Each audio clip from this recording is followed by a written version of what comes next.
part of a family of 9, the eldest of 7 kids. The dining table is often the centre of activity for my family. Typically designed for dining, it's used for studying, socialising, reading, and even for the younger kids to paint on. As a family, we have created a layered space, a multifunctional piece of furniture to cater for what we need it to be. At 80 and 50, Ushia and Noriko have moved to Sydney to continue their visual arts practice.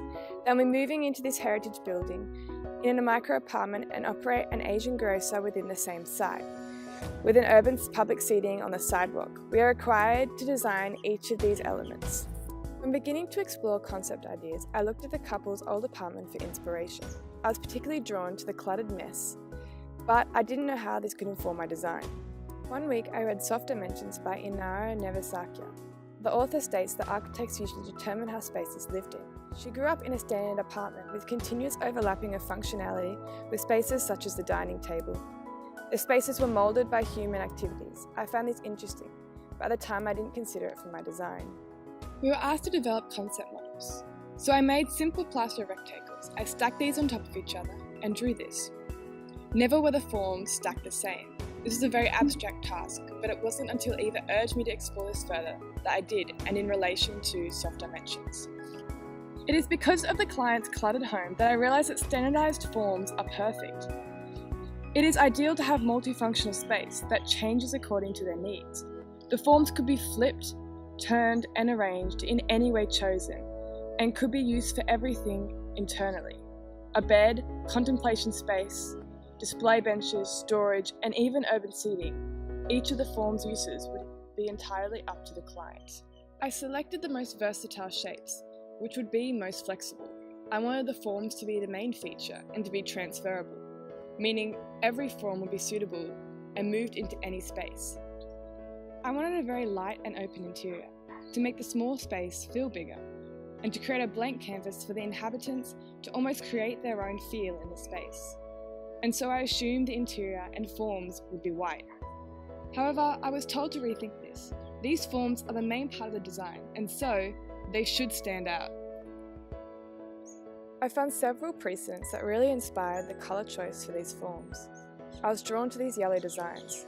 The bright yellow is a loud contrast and stands out, much like the clients who are eccentric and creative and very bright in personality. With some hesitation, I spray painted the forms yellow.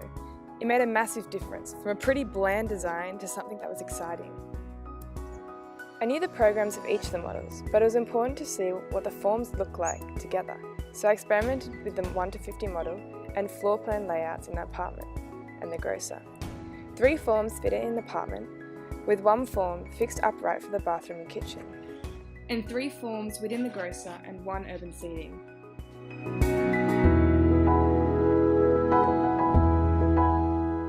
I didn't think about materiality, even when changing the colour from white to yellow of the forms. I just assumed the forms would be solid, made from a wood or a plastic, until I was shown a building by Stephen Hull, with a perforated oxidised copper facade. Through research of perforated metals, one precedent was particularly intriguing. The LVDV apartment by ISM Architecture in Belgium recently refurbished this super cool minimalist apartment. The designers have added a series of transparent partitions of perforated steel to maintain a spacious and open feel. If the forms were made from a perforated yellow steel, this would create a series of transparent forms which would maintain a spacious and open feel in the interior. These forms would contrast the white walls and floors of the inside with a play of bright colour. This material is also highly durable, strong and lightweight, so suitable to withstand wear and tear inside and out.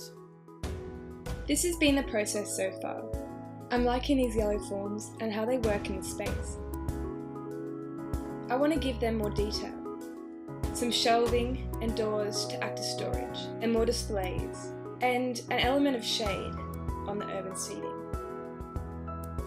I aim to work on this over the next few weeks to finesse the final idea.